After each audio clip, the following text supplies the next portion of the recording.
Hello everyone, very good morning, very good evening, very good afternoon to you whenever you are watching me. Student last class में हम लोगों ने Dalton's atomic theory discuss किया था और आज की क्लास में हमें छोटे छोटे टर्म्स डिस्कस कर रहे हैं। एटॉमिक मास क्या होता है, मॉलिक्यूलर मास क्या होता है, ग्राम एटॉमिक मास क्या होता है, एटोमिसिटी क्या होती है, मॉलिक्यूल्स क्या होते हैं, टाइप्स ऑफ मॉलिक्यूल्स क्या होते हैं। ये बेसिक कंसेप्ट है, अगर हमें ये नहीं पता तो हम आगे नहीं पढ़ पाएंगे। तो आज हम लोगों को बेसिकली बेसिक कंसेप्ट्स को डिस्कस करना है। तो सबसे पहले जो हम बेसिक टर्म यूज़ करेंगे, पहला बेसिक टर्म हमारे पास होगा एटॉमिक मास। फर्स्ट क्या होगा? Atomic mass. ठीक है, एटॉमिक मास। देखिए नाम से ही पता लग रहा है एटॉमिक मास। एटॉमिक मास का मतलब एटम का मास। ठीक है, किसी एक एटम का मास, किसी एक एटम के अंदर जो भी मास होता है वही उसका क्या कहलाता है? Atomic mass. तो डेफिनेशन क्या बनेगी? डेफिनेशन हम कह सकते हैं the mass of an atom, the mass of an atom is of an atom of an element, the mass of an atom of an element is called atomic mass, is called atomic mass. ठीक है, यानी हमने क्या लिखा? हमने लिखा the mass of an atom of an element is called atomic mass. किसी भी एटम का जो मास है उस एलिमेंट के अंदर, एक एलिमेंट के अंदर उस एक एटम का जो भी मास होता है उसको क्या बोला जाता है? Atomic mass. तो ये तो बात हुई जनरल कि किसी भी एटम के मास को हम एटॉमिक मास बोलते हैं। तो अब थोड़ा सा एटॉमिक मास की हिस्ट्री में जाते हैं। एक्चुअल में एटॉमिक मास कैसे आया, इसका कंसेप्ट कैसे आया। तो हुआ क्या कि देखिए किसी भी चीज़ के मास, यानी मास मीन्स वेट, अमाउंट को जब हम एक्सप्लेन करते हैं तो एक्चुअल में हम क्या कर रहे होते हैं? हम कंपेयरिंग कर रहे होते हैं। फॉर एग्जांपल कंपेयरिंग का मतलब मैं कहता हूँ कि आपकी उम्र 15 ईयर्स है तो आप 15 साल के हैं, तो इसका मतलब मैं आपकी उम्र नहीं बता रहा, मैं आपको कंपेयर कर रहा हूँ। किससे? उससे जो 1 साल का है। मीन्स आप 15 साल बड़े हो उस बच्चे से जो 1 साल का है। तो हमने कंपेयर किससे किया? 1 से। तो जनरली हम जब भी कोई डिजिट बताते हैं, किसी को बताते हैं, कैसे, जैसे कहते हैं कि आलू 10 रुपये किलो है, आलू 10 रुपये किलो है, तो 10 रुपये किलो का मतलब क्या है? हम कंपेयर कर रहे हैं, आलू के पैसों को हम कंपेयर कर रहे हैं। क्या हम कह रहे हैं कि आलू 10 गुना ज़्यादा महंगे हैं? कब? जब आलू 1 रुपये किलो था, तो 1 रुपये से 10 किलो ज़्यादा, 10 गुना ज़्यादा महंगे हैं। तो एक्चुअल में जब हम कोई अमाउंट बता रहे होते हैं, चाहे वो पैसे की फॉर्म में बता रहे हों, चाहे हम स्पीड की फॉर्म में बता रहे हों, चाहे हम एज की फॉर्म में बता रहे हों, चाहे हम मास की फॉर्म में बता रहे हों, तो वो एक्चुअल में जो अमाउंट होता है वो क्या होता है? वो कंपेयरिंग वाला होता है। जैसे मैं कहूँ कि मेरी उम्र 30 ईयर्स है, मैं 30 ईयर ओल्ड हूँ, तो मैं 30 साल बड़ा हूँ। किससे? उस बच्चे से जो 1 साल का है। मैं 30 गुना ज़्यादा जी चुका हूँ उस बच्चे से जो 1 साल का है। तो एक्चुअल में हम लोग क्या कर रहे हैं? हम लोग कंपेयर करते हैं। जब हम कोई अमाउंट, कोई डिजिट बताते हैं तो हम कंपेयर कर रहे होते हैं कि एक सब्सटेंस से। अब एटॉमिक मास का भी यही कंसेप्ट आया कि कैसे एक्सप्लेन किया जाए। तो पहले तो एटम के, किसी भी एटम के मास को किससे कंपेयर किया जाता था? हाइड्रोजन से, सबसे स्टार्टिंग में। हाइड्रोजन के बाद बहुत सारे मॉलिक्यूल्स आए जहाँ गड़बड़ हो रहा था, तो उसके बाद मास यूज़ कर लिया गया किसके लिए? ऑक्सीजन का मास। ऑक्सीजन से भी जब काम नहीं चला तो final IUPAC, international union of pure and applied chemistry, एक इंटरनेशनल लेवल पर केमिस्ट्री की ब्रांच है, उसने फाइनल करा कि आप किसी भी एटम के मास को कंपेयर करोगे किससे? कार्बन के मास से, कार्बन के मास से। और कार्बन के कितने मास से? कार्बन के 1/12 पार्ट के मास से आप कंपेयर करोगे। ठीक है, तो जैसे मैंने कहा मेरी उम्र 30 साल है, तो मैं क्या कंपेयर कर रहा हूँ? 1 से कंपेयर कर रहा हूँ कि मेरी उम्र उस व्यक्ति से, मैं उस व्यक्ति से 30 गुना बड़ा हूँ जिसकी उम्र 1 साल है। तो इसी तरीके से एटम के मास को, किसी भी एटम का मास अगर हम बोलेंगे तो एक्चुअल में हम किसी कार्बन के मास से कंपेयर करके बोलते हैं। तो यहाँ पर एटॉमिक मास का कंसेप्ट कैसे आया? तो एटॉमिक मास का कंसेप्ट कार्बन के मास से कंपेयर करने से आया। फॉर एग्जांपल, जब कार्बन के मास से कंपेयर करने से आया तो एक डेफिनेशन और बनी एटॉमिक मास की, और यही फाइनल डेफिनेशन थी। अब क्या थी वो एटॉमिक मास के लिए डेफिनेशन, तो वो देखते हैं। तो एटॉमिक मास के लिए डेफिनेशन बनेगी the atomic mass unit is defined as, the atomic mass unit is defined as the quantity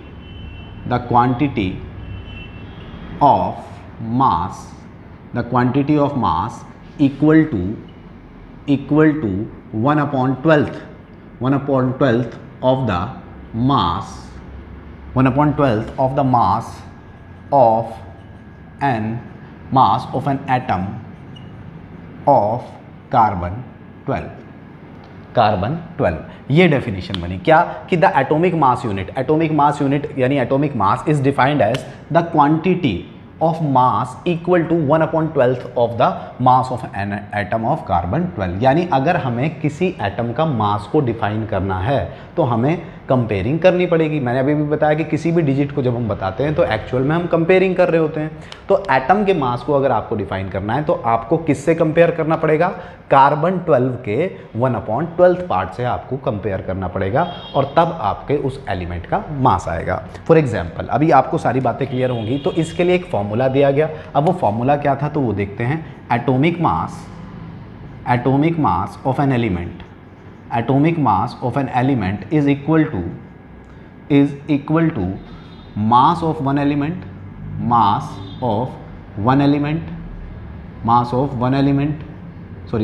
कह रहा हूँ atom, one atom of the element, mass of one atom of the element upon 1/12 mass of carbon 12 atom, 1/12 mass of carbon 12 atom. ठीक है, इस तरीके से हमसे कहा गया। अब हमसे कहता है कि भाई आप डिफाइन कीजिए। जैसे अब देखो होता क्या है, इन शॉर्ट क्या हूँ, 1/12 पार्ट किसका, कार्बन 12 के मास का, मास ऑफ कार्बन 12। अब आप थोड़ा सा यहाँ समझिए कि कार्बन का जो 12 होता है यानी कार्बन 12 जो होता है इसका मास कितना होता है 12 और इसका 1/12 कितना होगा, तो इसका 1/12 एक्चुअल में 1 ही आता है। इसका 1/12 यानी ये सारा पार्ट क्या होता है, इसको सॉल्व करते हैं तो 1 ही आता है। देखिए 1/12 और मास ऑफ कार्बन 12 का जो मास होता है वो 12 ही होता है। तो अगर मैं यहाँ 12 रखूँगा तो 12 से 12 कैंसिल आउट, 1 ही आएगा। तो एक्चुअल में हम 1 से ही कंपेयर कर रहे हैं। बस यहाँ पर बोलना ये है कि किसी भी एटम का जो मास होता है वो कार्बन 12 के 1/12 के से जितने गुना ज़्यादा होता है वही उसका मास होता है। जैसे आपसे कहा, जैसे एक एग्जाम्पल लेते हैं, आपसे कहता है define 40 mass of carbon, mass of calcium, suppose करते हैं कह रहा है define mass of calcium, calcium का मास डिफाइन कीजिए। और कैल्शियम का मास कितना दिया उसने 40। तो इस 40 को कैसे आप डिफाइन करोगे, तो इस 40 को मैं क्या डिफाइन करूंगा, अगर मैं डिफाइन करने पे आऊँ तो मैं लिखूंगा 40 the mass of carbon, the mass, इसको मैं डिफाइन करूंगा the mass of calcium is 40 times heavier than the mass of 1/12 part of carbon 12 मास। ये इस तरीके से डिफाइन हो जाएगा। यानी इसका मतलब क्या है कि कैल्शियम 40 गुना भारी है, कैल्शियम 40 टाइम्स हैवियर है, 40 गुना भारी है, किसके मास से, 1/12 पार्ट ऑफ कार्बन 12 से। अब इसी वैल्यू को अगर मैं यहाँ पुट करता हूँ तो देखिए हमें क्या करना है, atomic mass of an element, किस एलिमेंट की बात हो रही है, कैल्शियम की। तो मैं यहाँ क्या लिखूँगा, atomic mass of calcium, element की जगह क्या वर्ड यूज़ करूँगा, कैल्शियम। ठीक है, आगे फॉर्मूले में क्या है, मास of one atom of element, उस एक एटम, उस जिस एलिमेंट की आप बात कर रहे हो उसके एक एटम का मास कितना है, तो उसके एक एटम का मास कितना होता है 40। तो हमने लिख दिया mass of calcium atom upon 1/12 into mass of carbon 12। अभी बताया कार्बन का 12 का मास कितना होता है, कार्बन 12 का मास 12 ही होता है।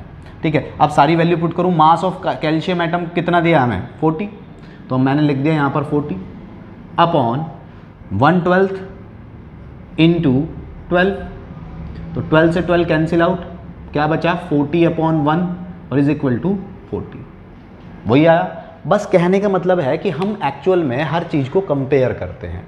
हम अपनी लाइफ में भी हम अपनी एज बता रहे हैं, हम कोई अमाउंट बता रहे हैं। मैं कह रहा हूँ मेरी जेब में 1 लाख रुपए हैं, तो मेरी जेब में 1 लाख रुपए, मैं क्या बता रहा हूँ, मैं ये कंपेयर कर रहा हूँ कि मेरे जेब में 1 लाख रुपए ज़्यादा हैं किससे, जिसके पास 1 रुपया है। तो एक्चुअल में मैं कंपेयर ही करते हैं हम जो भी कुछ बताते हैं। तो इसी तरीके से किसी एटम का क्या मास है, तो किसी एटम का मास वो होता है जो उस एटम का मास जो वो कार्बन 12 के 1/12 पार्ट से जितना ज़्यादा भारी होता है वही उसका क्या होता है, मास होता है। और कार्बन 12 का 1/12 पार्ट एक्चुअल में किसके बराबर होता है, 1 के। तो वो 1 से कितने गुना भारी है, बस यहाँ कार्बन 12 को कंपेयरिंग में लाते हैं। ठीक है, अब बारी आती है यहाँ पर यूनिट की। तो यूनिट ऑफ एटॉमिक मास क्या होता है? यूनिट ऑफ एटॉमिक मास, तो पहले तो एटॉमिक मास की जो यूनिट चलती थी बच्चों, वो चलती थी AMU। AMU, AMU का मतलब क्या होता है, मैं यहाँ लिख देता हूँ। AMU का मतलब होता है एटॉमिक मास यूनिट। AMU का मतलब एटॉमिक मास यूनिट। लेकिन जब IUPAC कन्वेंशन, यानी एक बहुत बड़ा ग्रुप है केमिस्ट्री का, इंटरनेशनल लेवल पर जो सब कुछ बताता है, उसने कहा कि इतना बड़ा यूनिट को ना यूज़ करके आप सीधा यूज़ करो U। और U का मतलब बताया उन्होंने यूनिफाइड मास। यूनिफाइड मास, तो पहले तो कैसे लिखते थे हम? मैंने कहा कैल्शियम के एक एटम का मास 40 है, तो पहले लिखते थे कैल्शियम के द मास, ऐसे लिखेंगे, mass of one atom, mass of one atom of calcium is equal to, पहले लिखा जाता था 40 AMU, यानी किसी भी एटम का जो मास होता था उसके पीछे यूनिट लगती थी AMU, एटॉमिक मास यूनिट। लेकिन जब आगे और साइंस ने तरक्की करी तो IUPAC कन्वेंशन ने कहा कि आप AMU भी हटा दो, केवल U लगा दो, AM भी हटा दो, केवल U लगा दो।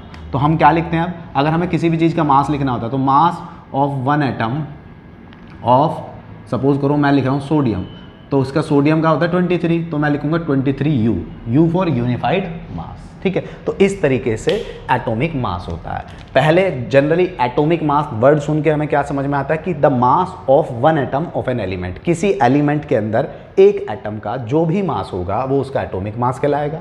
ये तो जर्नल हुआ। उसके बाद साइंटिफिक टर्म में जब हम बताते हैं तो हमें कंपेयर करना होता है, और हम किसके मास से कंपेयर करते हैं? तो हम कार्बन 12 के 1/12 पार्ट से कंपेयर करते हैं किसी भी सब्सटेंस का मास। तो उसके लिए हम डेफिनेशन देते हैं द क्वांटिटी ऑफ मास, किसी भी सब्सटेंस की जो क्वांटिटी का मास है, equal to 1/12 part 12th of the mass of an atom of carbon 12, यानी कार्बन 12 के 1/12 भाग से कोई चीज़ जितने गुना भारी होती है वही उसका क्या होता है? एटॉमिक मास होता है। इसलिए एटॉमिक मास के लिए फिर हमने एक फॉर्मूला दे दिया, atomic mass is equal to, mass of an element is equal to mass of one atom of the element upon 1/12 into mass of carbon 12। और मैंने आपको एक एग्जाम्पल भी करके दिखा दिया। ठीक है, क्लियर हो जाता है। इसी तरीके से मैंने डिफाइन भी कर दिया। सपोज करो आपसे कहता है, जैसे मैंने अभी सोडियम का मास 23 बोला, आप किससे कहता है 23 को डिफाइन कीजिए, डिफाइन द 23 या define the mass of sodium, define the mass of one atom of sodium. क्या कहेगा? Define the mass of one atom of sodium, one atom of sodium. अब सोडियम का एटॉमिक मास कितना होता है? 23, हमें पता है, तो हम कैसे डिफाइन करेंगे? अब ये 23 कैसे आया? हम क्या कहेंगे कि सोडियम 23 गुना भारी है किससे? 1/12 पार्ट ऑफ कार्बन 12 से। तो हम क्या लिखेंगे? Sodium is 23 times heavier, sodium is 23 times heavier than 1/12 part of carbon 12 मास। हो गया, इसको कर दिया हमने डिफाइन कि सोडियम 23 गुना भारी है किससे? 1/12 भाग, कार्बन के 1/12 भाग से। और हम अगर इस फॉर्मूले में रखें तो ऊपर क्या रखेंगे? मास ऑफ एलिमेंट जो कि 23 है अपॉन 1/12 इंटू 12, और 12 से 12 कैंसिल आउट, तो 23/1 दैट इज 23, और यूनिट लगेगी U, दैट इज यूनिफाइड मास। तो इस तरीके से एटॉमिक मास आपको क्लियर हो जाता है। आप इसको देख लीजिए एक बार, और मैं फिर इसको रब कर रहा हूँ। होप आपने देख लिया होगा। चलिए आगे बढ़ते हैं। एटॉमिक मास जब हमारा क्लियर हो जाता है तो एटॉमिक मास के बाद हमारे पास अगली जो टर्म हम लोग यूज़ करेंगे वो होगा ग्राम एटॉमिक मास। वो क्या लेंगे बच्चों? Gram atomic mass. अब ये ग्राम एटॉमिक मास क्या होता है भाई? अभी तो हम किस में, जब हमने कहा एटॉमिक मास की यूनिट क्या है? यूनिफाइड मास, U, और वो कह रहा है ग्राम एटॉमिक मास। तो ग्राम एटॉमिक मास कोई खास चीज़ नहीं है, तो ग्राम लिख लेते हैं, ग्राम एटॉमिक मास। अब ग्राम एटॉमिक मास की जब हम लोग बात करेंगे स्टूडेंट्स, तो इन शॉर्ट हम ग्राम एटॉमिक मास में कहेंगे the atomic mass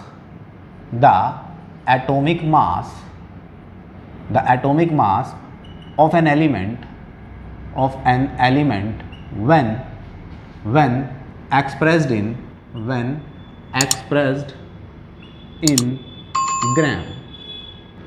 when expressed in ग्राम, यानी जब किसी एटम के एटॉमिक मास को यूनिट में, यूनिफाइड मास में डिफाइन ना करके हम उसके पीछे यूनिट कौन सी लगा दें, ग्राम में, यानी उसको ग्राम में डिफाइन कर दें, तो वही उसका क्या होता है, ग्राम एटॉमिक मास। जैसे मैंने कहा एग्जाम्पल के लिए कि 23 सोडियम का मास कितना था, 23 यूनिट। अब इस 23 यूनिट की जगह मैं कहूँ the mass of sodium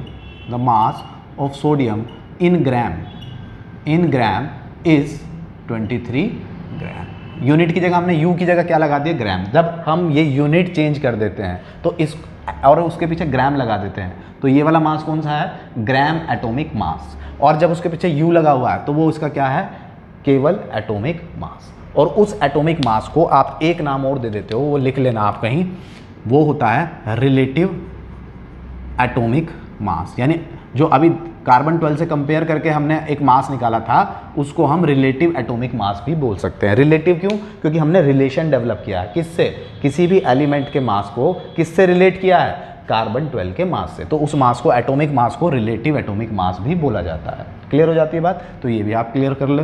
gram atomic mass का मतलब क्या है कि किसी भी एटम के मास को जब यूनिफाइड मास में डिफाइन ना करके उसके पीछे ग्राम लगा देते हैं, ग्राम में डिफाइन करते हैं, तो वही क्या होता है, ग्राम एटॉमिक मास। ठीक है, क्लियर हो जाता है। चलिए, रिलेटिव एटॉमिक मास समझ में आ गया, यानी एटॉमिक मास को रिलेटिव एटॉमिक मास इसलिए बोलते हैं क्योंकि हमने उसको रिलेशन में किसके साथ लाए थे, कार्बन 12 के। अब ग्राम एटॉमिक मास के लिए भी एक फॉर्मूला होता है, वो भी फॉर्मूला देख लेते हैं क्या होता है। तो हमारे पास फॉर्मूला होता है नंबर ऑफ ग्राम एटम्स। अगर हमें ग्राम एटम्स, नंबर ऑफ एटम्स निकालने हो ग्राम में, तो हमारे पास फॉर्मूला होता है number of gram atoms is equal to mass of an element, किस में, इन ग्राम में बात कर रहे हैं तो ग्राम में ही होगा, GM लिख दिया मैंने, मास of an element in gram upon atomic mass of an element, तो ये एक हमारे पास फॉर्मूला आता है। इस पर कैसे क्वेश्चन आता है तो वो भी एक एग्जांपल से ले लेते हैं। हमसे कहता है find out the number of gram atoms, find out the number of gram atoms in 92 gram of sodium element, in 92 gram of sodium element. ठीक है, इन 92 ग्राम ऑफ सोडियम एलिमेंट। ठीक है, ये कहता है। अब हमसे कह रहा है find out the number of gram atom, number of gram atom पूछ रहा है, कितने ग्राम में, 92 ग्राम ऑफ सोडियम एलिमेंट में। तो फॉर्मूला क्या है, नंबर ऑफ ग्राम एटम, तो मैं क्या लिखूंगा, नंबर ऑफ ग्राम एटम किसके निकाल रहा हूं मैं, सोडियम के, तो मैंने यहाँ सोडियम लिख दिया, is equal to mass of an element in gram. उस एलिमेंट का मास कितना दिया है ग्राम में, 92, तो मैंने ऊपर लिख दिया 92 अपॉन एटॉमिक मास। अब हमें नीचे सोडियम का एटॉमिक मास पता होना चाहिए, तो सोडियम का एटॉमिक मास फिक्स होता है कितना, 23, अभी पीछे बताया था, तो अपॉन 23। अब 92 को आप 23 से डिवाइड करोगे तो ऑलमोस्ट ये 4 टाइम्स जाएगा, तो जब ये 4 आया तो ये क्या है, नंबर ऑफ ग्राम एटम्स। तो इस तरीके से नंबर ऑफ ग्राम एटम्स निकल गए, 4 नंबर ऑफ ग्राम एटम्स, यानी 4 नंबर ऑफ ग्राम एटम का मास क्या है, ये जो 92 ग्राम है ये 4 सोडियम के एटम का मास है। 4 सोडियम के एटम का मास कितना है, 92 है। तो इस तरीके से ये ग्राम एटॉमिक मास भी हो जाता है। आप इसको देखिए, फिर ग्राम एटॉमिक मास के बाद हम लोग आगे बढ़ रहे हैं, देख लीजिए आप इसको, हो गया। चलिए, अब इसके बाद हम आगे बढ़ रहे हैं। ग्राम एटॉमिक मास हम लोगों ने कर लिया है, ठीक है, एटॉमिक मास हमने कर लिया है, मैंने आप लोगों को बता दिया है, रिलेटिव एटॉमिक मास भी बता दिया है। अब बात आती है, जब एटम समझ में आ गया, एटॉमिक मास समझ में आ गया, तो बारी आती है मॉलिक्यूल्स की, कि मॉलिक्यूल क्या होता है। बारी आती है मॉलिक्यूल की कि मॉलिक्यूल्स क्या होता है, या मॉलिक्यूल की डेफिनेशन क्या देंगे। तो मॉलिक्यूल की डेफिनेशन होती है a combination of atoms is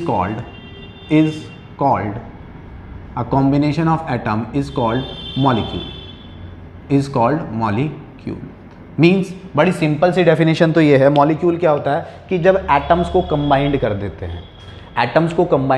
हैं, तो वो क्या कहलाता है, मॉलिक्यूल कहलाता है। ठीक है, अब एटम को कंबाइंड करने पर मॉलिक्यूल कहलाता है कैसे, जैसे देख हमारे पास जो एटम्स होते हैं ना, वो एटम्स कभी भी इतने हाईली रिएक्टिव होते हैं कि वो अकेले रहना नहीं चाहते हैं। हर एटम चाहता है कि मैं स्टेबल हो जाऊं। अपने आप को स्टेबल कर लूँ। तो स्टेबल करने के लिए वो किसी के साथ कंबाइंड हो जाते हैं, और जब वो कंबाइंड हो जाते हैं, जब वो एटम्स कंबाइंड हो जाते हैं किसी के साथ, तो वो क्या कहलाता है? मॉलिक्यूल। फॉर एग्जांपल, जैसे मैंने कहा सोडियम, मैंने लिखा सोडियम, तो ये सोडियम क्या है? सोडियम एटम है। ये सोडियम क्या है? मैंने किसका रिप्रेजेंटेशन दिया है? सोडियम एटम का। लेकिन ये जो सोडियम एटम है ये इतना हाईली रिएक्टिव है, तो ये आपस में अकेला नहीं रह पाएगा, तो ये किसी के साथ कंबाइंड होगा, और ये जिसके साथ भी कंबाइंड होगा वो क्या कहलाएगा? मॉलिक्यूल। ठीक है, इस तरीके से। जैसे मैंने एक सिंपल सा और एग्जांपल देता हूँ, जैसे हाइड्रोजन है, तो हाइड्रोजन एक एटम है और ये हाईली रिएक्टिव एटम है। ये क्या चाहेगा? ये स्टेबल होना चाहेगा, तो कोई भी एटम स्टेबल होने के लिए किसी और के साथ रिएक्ट करेगा। तो ये हाइड्रोजन हो सकता है दूसरे हाइड्रोजन एटम के साथ, क्योंकि दूसरा हाइड्रोजन एटम जो होगा वो भी तो ऐसा ही होगा, वो भी हाईली रिएक्टिव होगा, वो भी कंबाइंड होना चाहता होगा, वो भी स्टेबल होना चाहता होगा। तो ये हाइड्रोजन इस हाइड्रोजन के साथ जब रिएक्ट कर लेगा तो ये क्या बना लेगा? H2। और ये H2 क्या है इस समय? मॉलिक्यूल। ये एटम नहीं रहा, ये क्या है? मॉलिक्यूल है। क्यों? हमारी डेफिनेशन क्या कहती है? The combination of atoms. Atoms के कॉम्बिनेशन को क्या बोलेंगे? मॉलिक्यूल। एटम्स के कॉम्बिनेशन को क्या बोलते हैं? मॉलिक्यूल्स। ठीक है, तो ये तो है मॉलिक्यूल्स। अब बारी आती है इसको और अच्छे से डिफाइन करने के लिए कि मॉलिक्यूल की प्रॉपर डेफिनेशन क्या होती है। तो हम मॉलिक्यूल की एक प्रॉपर डेफिनेशन देते हैं, ये तो आपको समझाने के लिए थी। अब प्रॉपर डेफिनेशन में हम कहेंगे a molecule is the smallest particle of an element smallest particle of an element or of a compound which can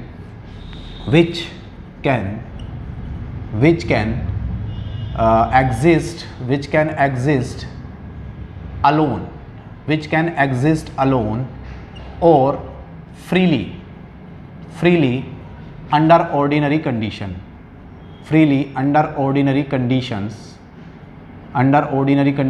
and shows all the properties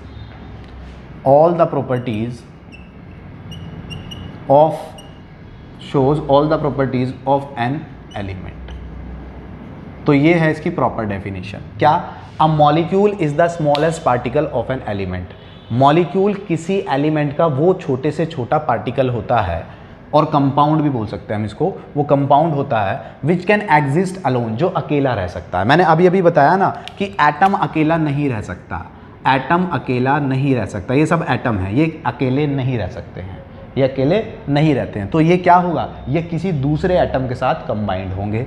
जब ये हाइड्रोजन अगर हाइड्रोजन के साथ ही कंबाइंड हुआ तो ये बनाएगा H2, ये अगर Cl दूसरे Cl के साथ कंबाइंड हुआ तो ये बनाएगा Cl2, और ये ऑक्सीजन दूसरे ऑक्सीजन के साथ कंबाइंड हुआ तो बनाएगा O2। तो अब ये क्या बन गए? ये बन गए सारे मॉलिक्यूल। और अब ये मॉलिक्यूल क्या है? स्टेबल। अब ये फ्री फॉर्म में रह सकते हैं, अब ये अकेले रह सकते हैं हमेशा। ठीक है, तो विच कैन एग्जिस्ट अलोन और फ्रीली, नॉर्मली घूमेंगे, फ्री घूमेंगे, under ordinary conditions and show all the properties of element. और जिससे बने हैं उसकी सारी प्रॉपर्टीज को शो करेंगे, तो उसे क्या बोलते हैं? मॉलिक्यूल्स। तो मॉलिक्यूल्स दो या दो से ज़्यादा एटम्स का कॉम्बिनेशन होता है जो कि फ्री फॉर्म में रह सकता है। लेकिन एटम्स अकेले नहीं रहते हैं, बहुत ज़्यादा हाईली रिएक्टिव होते हैं। स्टेबिलिटी लेने के लिए एटम को कंबाइंड होना पड़ता है। ऐसा नहीं है कि मॉलिक्यूल हमेशा सेम एटम से ही मिलकर बनते हैं। मॉलिक्यूल अगर ये H इस Cl के साथ मिल जाए तो ये क्या बन जाएगा? HCl। ठीक है, ये H इस O के साथ मिल जाए तो ये क्या बना लेगा? H2O। ठीक है, तो ये भी क्या है? मॉलिक्यूल। तो ये भी क्या है? मॉलिक्यूल ही है। जरूरी नहीं है कि सेम एलिमेंट, सेम एटम आपस में मिलेगा तो ही मॉलिक्यूल मिलेगा। अलग अलग दो एटम अगर आपस में मिलते हैं तो भी क्या बनता है? मॉलिक्यूल बनता है। और ये भी स्टेबल होते हैं और ये भी फ्रीली एग्जिस्ट कर सकते हैं। होप आपको मॉलिक्यूल भी क्लियर हो गया होगा। अब जब आपको मॉलिक्यूल क्लियर हो जाता है तो इसके बाद बारी आती है हमारे पास एटोमिसिटी। बहुत पूछा जाने वाला क्वेश्चन होता है 9th में, क्या? What is atomicity? एटोमिसिटी। अब आप खुद समझिए एटोमिसिटी से क्या समझ में आ रहा है? एटोमिसिटी मीन्स, एटोमिसिटी का मतलब है नंबर ऑफ एटम्स की बात हो रही है। किसी मॉलिक्यूल के अंदर जितने भी एटम्स होते हैं, चाहे सेम या अलग अलग, जितने भी नंबर ऑफ एटम्स होते हैं वही उसकी क्या कहलाती है? एटोमिसिटी कहलाती है। तो इसकी डेफिनेशन क्या बनेगी? The total number of all types the total number of all types of atom in one molecule, in one molecule, in one molecule of an element, of an element, yeah, of an substance, of an substance, element of an substance is called atomicity, is called atomicity, is called atomicity.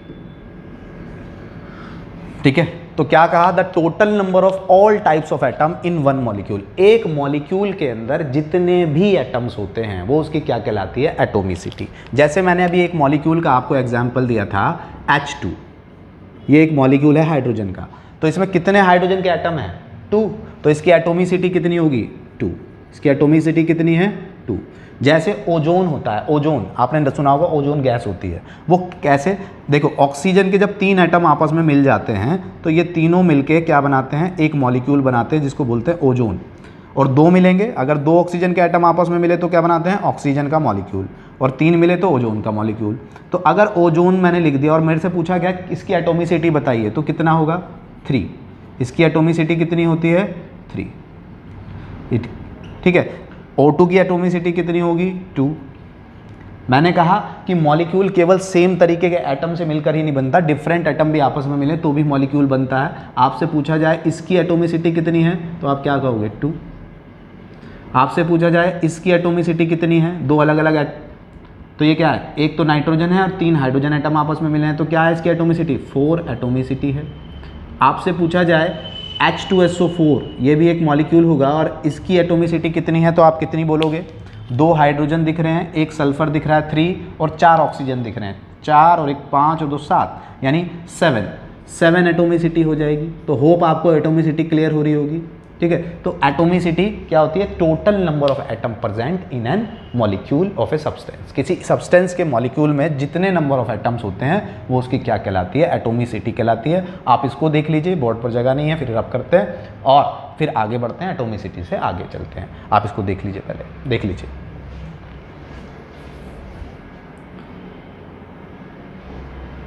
Hope आपने इसको देख लिया होगा। अब atomicity जब आपने यहाँ देख ली है तो एटोमिसिटी को हम फर्दर क्लासिफाइड भी कर सकते हैं, एटोमिसिटी को हम फर्दर क्लासिफाइड भी कर सकते हैं। तो हम कहते हैं एटोमिसिटी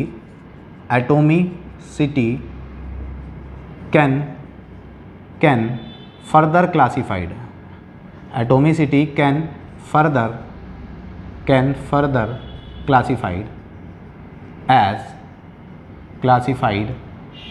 एज कितने पार्ट में, तो हम कह सकते हैं मोनो एटोमिक मॉलिक्यूल,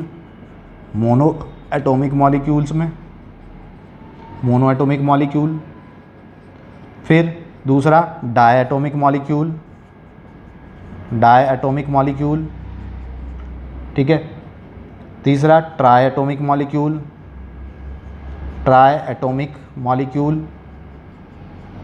और फोर्थ टेट्राएटोमिक मॉलिक्यूल,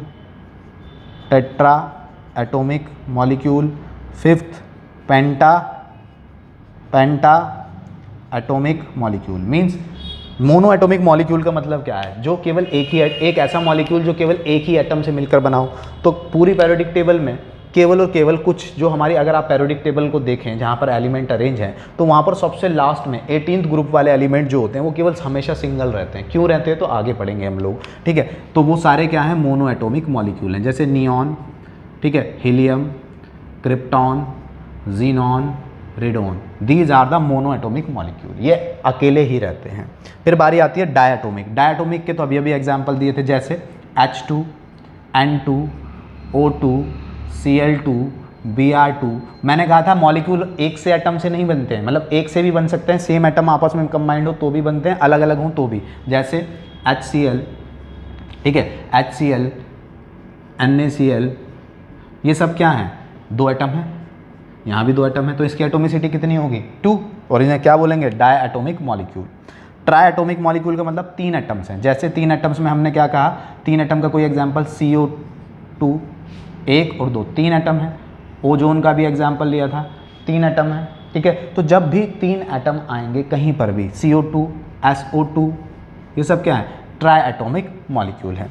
इसी तरीके से टेट्रा एटॉमिक में 4 एटम्स इन्वॉल्व होंगे, 4 में मतलब CH4 एक, ये तो 5 हो गए, NH3 ये क्या है NH3 कितने एटम हैं 3 और 1 4, ठीक है। उसी तरीके से अगर मैं बात करूं कोई और मॉलिक्यूल जिसमें 4 एटम हो तो हम कह सकते हैं SiO3, तो SiO3 में सिलिकॉन 1 और ऑक्सीजन 3, तो ये क्या बन गया 4 एटॉमिक मॉलिक्यूल। इसी तरीके से P4 फॉस्फोरस हमेशा 4 एटम्स को आपस में जोड़ता है, P4 टेट्रा एटॉमिक होता है। फॉस्फोरस कैसे एग्जिस्ट करता है नेचर में, P4 क्वेश्चन आता है आपके यहाँ, तो आप ध्यान रखना इसको। पेंटा एटॉमिक में क्या करेंगे 5, जैसे CH4 4 हाइड्रोजन 1 कार्बन, तो ये क्या हो गया पेंटा एटॉमिक, ठीक है। इसी तरीके से अगर हम और बात करें तो PCl4 ये कितना हो जाएगा पेंटा एटॉमिक, लेकिन जनरली एग्जिस्ट करता है या तो PCl3 में या PCl5 में, तो ये तो PCl3 तो यहाँ एग्जाम्पल हो जाएगा PCl3, ठीक है। 5 एटम जिसके हों तो 5 एटम किसके हो सकते हैं आपके HNO2 के, तो HNO2 1 2 और 2 4, और यानी अगर हम HNO3 कर दें इसे तो HNO3 के एग्जाम्पल पेंटा एटॉमिक हो सकता है। तो इस तरीके से ये इसके एग्जाम्पल होते हैं। तो atomicity mono atomic molecule, di atomic molecule, tri atomic molecule, tetra atomic, penta atomic, hexa atomic. अच्छा एक एटोमिसिटी के बारे में बताऊं तो ऐसे ही क्वेश्चन आता है कि सल्फर कौन से की एटोमिसिटी क्या होती है और सल्फर कैसे एग्जिस्ट करता है, किस मॉलिक्यूल में करता है, तो ऑक्टा में मॉलिक्यूल, यानी सल्फर नेचर में एसिड में एग्जिस्ट करता है। ये आपको पता होना चाहिए। ये 2 एलिमेंट स्पेशल हैं, इनको ध्यान नोट बना के कहीं लिख लेना कि सल्फर नेचर में एसिड फॉर्म में मॉलिक्यूलर फॉर्म में एग्जिस्ट करता है और फॉस्फोरस P4 फॉर्म में एग्जिस्ट करता है। आप इतना देखिए फिर आगे बढ़ते हैं, देख लीजिए आप इसको। तो होप आपने ये देख लिया होगा। चलिए अब छोटा सा पार्ट और रह गया है मॉलिक्यूल से रिलेटेड, और हम उसको भी कवर कर लेते हैं। मॉलिक्यूल से रिलेटेड यानी हमने मॉलिक्यूल्स तो देख लिए कि जब एटम्स आपस में कंबाइंड होते हैं तो मॉलिक्यूल्स बनते हैं, और मॉलिक्यूल्स सेम टाइप के एटम्स के कंबाइंड होने से भी बन सकते हैं, और मॉलिक्यूल्स डिफरेंट टाइप के एटम्स कंबाइंड होने से भी बन सकते हैं। ये दोनों चीज़ें देख ली। जब अब ये दोनों चीज़ें देख ली तो मॉलिक्यूल्स को भी हम फर्दर क्लासीफाइड करते हैं। मॉलिक्यूल्स 2 तरीके के हम बोल सकते हैं। मॉलिक्यूल्स हमने अभी डायटोमिक, मोनोएटोमिक, ट्राइएटोमिक तो देखे ही। मॉलिक्यूल्स के केस में हम 2 तरीके से और एक्सप्लेन कर सकते हैं कि एक मॉलिक्यूल, एक टाइप के मॉलिक्यूल्स को बोलते हैं हम molecules of element, molecules of element, और दूसरे तरीके के मॉलिक्यूल्स को हम बोल सकते हैं या बोलते हैं molecules of compound, molecules of compound. अब मॉलिक्यूल्स ऑफ एलिमेंट क्या हैं और मॉलिक्यूल्स ऑफ कंपाउंड क्या हैं, इनको भी हल्का सा समझ लेते हैं। हालांकि हैं तो मॉलिक्यूल्स ही, लेकिन मॉलिक्यूल्स ऑफ किसी मॉलिक्यूल को मॉलिक्यूल ऑफ एलिमेंट कब बोलेंगे और किसी मॉलिक्यूल को मॉलिक्यूल ऑफ कंपाउंड कब बोलेंगे, ये हमें पता होना चाहिए। तो मॉलिक्यूल ऑफ एलिमेंट का मतलब है the molecule which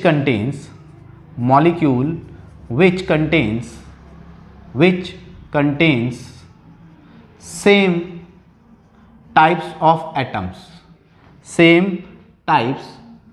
atoms, the molecules which contains same types of atoms is called molecule of element, यानी किन मॉलिक्यूल्स को मॉलिक्यूल ऑफ एलिमेंट बोलेंगे तो उन मॉलिक्यूल्स को मॉलिक्यूल ऑफ एलिमेंट बोलेंगे जो सेम तरीके के एटम से बनते हैं। अब सेम तरीके के एटम से कौन कौन बनते हैं, जैसे मैंने कहा एग्जाम्पल क्या होगा H2, एग्जाम्पल क्या होगा Cl2, एग्जाम्पल क्या होगा Br2, एग्जाम्पल क्या हो सकता है N2, एग्जाम्पल क्या हो सकता है एसिड, एग्जाम्पल क्या हो सकता है P4। ये सारे क्या हैं, मॉलिक्यूल्स हैं, लेकिन इन मॉलिक्यूल्स को क्या नाम देंगे तो मॉलिक्यूल्स ऑफ एलिमेंट, क्योंकि ये सेम तरीके के एटम से फॉर्म हुए हैं। तो ये क्या होते हैं, मॉलिक्यूल्स ऑफ एलिमेंट। अब बात समझ में आ गई होगी कि मॉलिक्यूल्स ऑफ कंपाउंड किसे बोलेंगे। तो हम कहेंगे व्हेन, या हम कहें मॉलिक्यूल्स विच कंटेन्स,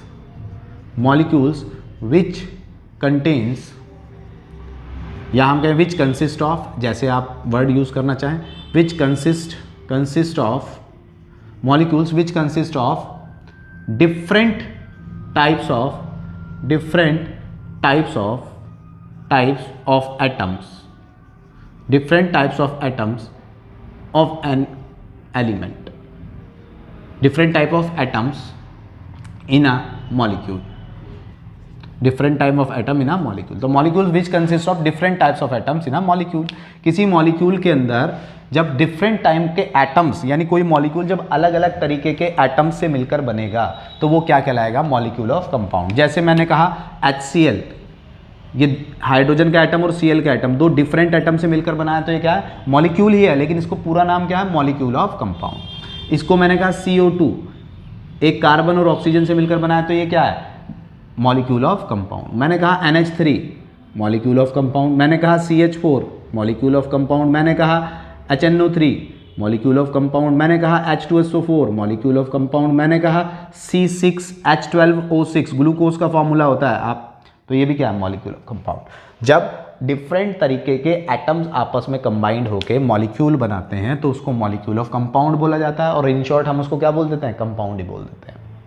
और जब सेम तरीके के एलिमेंट आपस में मिलके मॉलिक्यूल बनाते हैं तो उन्हें क्या बोला जाता है, मॉलिक्यूल ऑफ एलिमेंट्स, और हम उन्हें नॉर्मली मॉलिक्यूल बोल देते हैं और उनको नॉर्मली कंपाउंड्स बोल देते हैं। तो होप आपको ये भी क्लियर हो गया होगा, ठीक है। इसके बाद एक छोटा सा टॉपिक और कवर करेंगे, मॉलिक्यूलर मास, और उसके बाद इस वीडियो को यहीं पर बाइंड अप करेंगे।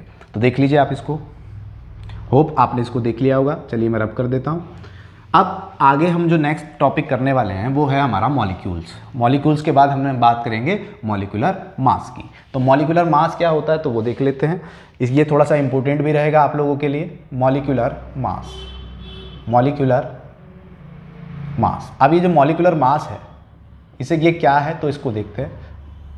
इन शॉर्ट नाम से समझ में आ रहा है कि किसी मॉलिक्यूल के मास को, किसी भी मॉलिक्यूल, जो अभी मैंने यहाँ मॉलिक्यूल्स लिखे हैं, अगर उनका मास निकालें तो वो क्या होता है, मॉलिक्यूलर मास। तो इसकी डेफिनेशन क्या बनेगी, तो हम कहेंगे it is the sum of the atomic masses, it is the sum of atomic masses of all atoms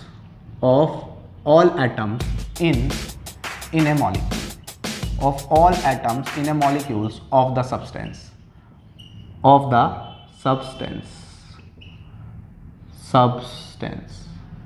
ठीक है। It is the sum of atomic masses of all atoms. एक मॉलिक्यूल जितने भी एटम से मिलकर बना है, उन सारे एटम्स के मास का अगर हम सम कर दें तो वो क्या कहलाता है, मॉलिक्यूलर मास कहलाता है। फॉर एग्जाम्पल, जैसे मैंने कहा कि बड़ा सिंपल सा लेते हैं कि H2 है, ये क्या है, मॉलिक्यूल है, अभी अभी पता था, और इसके मास को, इसमें जो भी मास होगा वो क्या कहलाएगा, मॉलिक्यूलर मास। अब इसमें कितने एटम्स हैं, दो। पहला हाइड्रोजन, H और H आपस में मिलकर क्या बना रहे हैं, H2 बना रहे हैं। तो वो कह रहा है कि अगर इसका मास आपको फाइंड करना है तो इसमें जो भी एटम्स हैं उनके मास का सम कर दो। तो हाइड्रोजन का मास कितना होता है आपको पता है, 1। दूसरे हाइड्रोजन का मास कितना होगा, 1। दोनों का सम कर दो तो कितना आएगा, 2। तो H2 का मास कितना हो गया, 2। It is the sum of atomic mass. Atoms के मास के सम कर दें तो वो क्या बन जाता है, मॉलिक्यूल का मास। जैसे मैंने कहा, सपोज करते हैं आपका O2 ले लिया, तो O2 कैसे बना होगा, O+O बना होगा या नहीं बना होगा। तो O+O का मतलब क्या है, ऑक्सीजन का मास कितना होता है, एक एटम के ऑक्सीजन का मास आपको पता होना चाहिए 16 होता है, प्लस 16 तो कितना हो गया, 32। ये क्या आया, ये आया मॉलिक्यूल का मास। जब एटम्स के मास का सम कर देते हैं तो क्या आता है, मॉलिक्यूल का मास। इसको और कैसे कर सकते हैं, O2 हमें पता है एक ऑक्सीजन के एटम का मास कितना होता है, 16।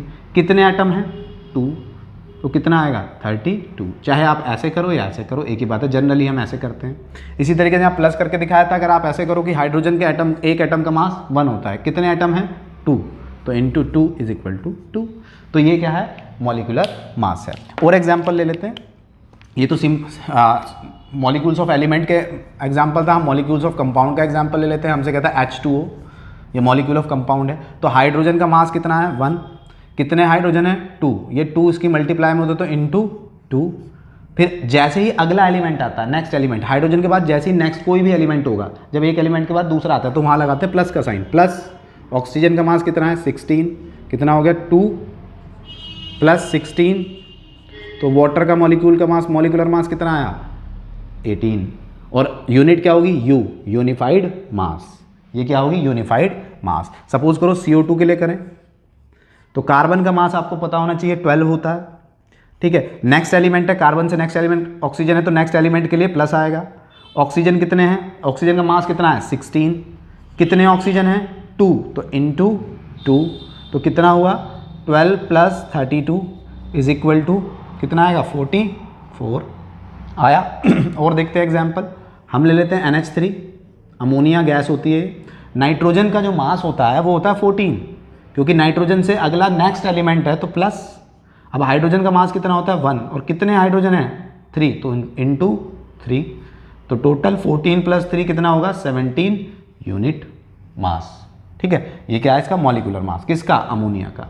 इसी तरीके से सपोज करो कोई और मॉलिक्यूल ले लेते हैं, हमसे कहता है H2SO4, H2SO4 इसको सल्फ्यूरिक एसिड बोलते हैं, इसका मास बताइए। तो हाइड्रोजन का मास 1, कितने हाइड्रोजन है 2, तो इंटू 2 प्लस, क्योंकि नेक्स्ट एलिमेंट आ गया तो प्लस, सल्फर का मास होता है बच्चों 32। अब आपको मास याद करने पड़ेंगे, एटॉमिक नंबर और एटॉमिक मास याद करने पड़ेंगे अगर आपको केमिस्ट्री में आगे अच्छे से करना है। ठीक है, 32 प्लस ऑक्सीजन का मास कितना होता है 16, और कितने ऑक्सीजन हैं 4, तो इंटू 4। अब आप करोगे 2 प्लस 32 प्लस 64, ठीक है, और ये कितना आएगा 98, ये टोटल कितना आएगा 98 यूनिट। ठीक है, क्या किसका मास है ये, मॉलिक्यूलर मास है ये H2SO4 का। तो इस तरीके से मॉलिक्यूलर मास होता है, it is the mass of sum of atomic masses, it is the sum of atomic masses. सारे एटम्स के मास का सम कर दिया तो वो क्या बन गया, मॉलिक्यूलर मास बन गया, मॉलिक्यूलर मास बन गया। तो होप आपको क्लियर हो गया होगा। प्रैक्टिस के लिए अभी प्रैक्टिस पेपर आपको मिलेगा, वहाँ भी बहुत सारे मॉलिक्यूल्स दूंगा मैं आपको, आप वहाँ करना। कोई दिक्कत परेशानी हो तो आप मुझसे कमेंट बॉक्स में पूछ सकते हैं, ठीक है, डिस्कस कर सकते हैं। और बस मॉलिक्यूलर मास हो गया। तो यहाँ पर एक टर्म हो रहा था, वो तो इससे भी आसान है, वो क्या है, ग्राम। जैसे ग्राम एटॉमिक मास था, ऐसे ही ग्राम मॉलिक्यूलर मास भी होता है, ग्राम मॉलिक्यूलर मास। अब ग्राम मॉलिक्यूलर मास क्या होता है भाई, सीधी सी बात है। अभी जब हम मॉलिक्यूलर मास को यूनिट में, यूनिट कौन सी यूज करें, यूनिफाइड मास, अगर हम यूनिफाइड मास को ग्राम में रिप्रेजेंट करने लगे तो वो क्या होगा, वो क्या होगा, ग्राम मॉलिक्यूलर मास होगा। तो हम क्या लिखेंगे, the molecular mass of a substance expressed in grams is called gram atomic mass। जैसे एटॉमिक मास क्या था, यूनिफाइड मास, और ग्राम एटॉमिक मास क्या था, उसको ग्राम में कन्वर्ट कर दिया। जैसे अभी मैंने आपको H2SO4 का निकाल के दिखाया, अभी मैंने देखा था, हम लोगों ने देखा था H2SO4 का 98 आया था, 98 यूनिट। अगर U लगा हुआ है पीछे तो ये क्या है, मॉलिक्यूलर मास। और अगर मैं इसको लिख दूं 98 ग्राम, तो ये क्या हो जाएगा, gram molecular mass, gram molecular mass हो जाएगा। तो ये क्या हो जाएगा, ग्राम मॉलिक्यूलर मास। यानी जब मॉलिक्यूल के मास को ग्राम में रिप्रेजेंट करते हैं तो वो बन जाता है ग्राम मॉलिक्यूलर मास, और जब मॉलिक्यूल के मास को यूनिट में रिप्रेजेंट करते हैं, यूनिफाइड मास में रिप्रेजेंट करते हैं, तो होता है gram molecular mass, normal molecular mass, और ग्राम में रिप्रेजेंट करेंगे तो ग्राम मॉलिक्यूलर मास। तो इस तरीके से आज की क्लास यहीं पर फिनिश करते हैं। नेक्स्ट वीडियो में मिलता हूँ आपसे, और अभी इसका डिस्क्रिप्शन बॉक्स में आपको लिंक मिल जाएगा, आप उसमें से अपनी उसको डाउनलोड कीजिए, सॉल्व कीजिए और ज़्यादा से ज़्यादा प्रैक्टिस कीजिए। कोई दिक्कत परेशानी आती है, कोई क्वेरी या डाउट होता है तो आप कमेंट बॉक्स में लिखकर मुझे दे सकते हैं, मैं उसका आंसर ज़रूर दूंगा। ठीक है, अगर अभी भी आपने चैनल को सब्सक्राइब नहीं किया है तो प्लीज़ आप चैनल को सब्सक्राइब कर दें, वीडियोज़ को लाइक कर दें और ज़्यादा से ज़्यादा वीडियोज़ को शेयर करें ताकि दूसरे बच्चे भी इसका बेनिफिट्स ले सकें। मिलता हूँ आपसे नेक्स्ट वीडियो में। Thank you very much.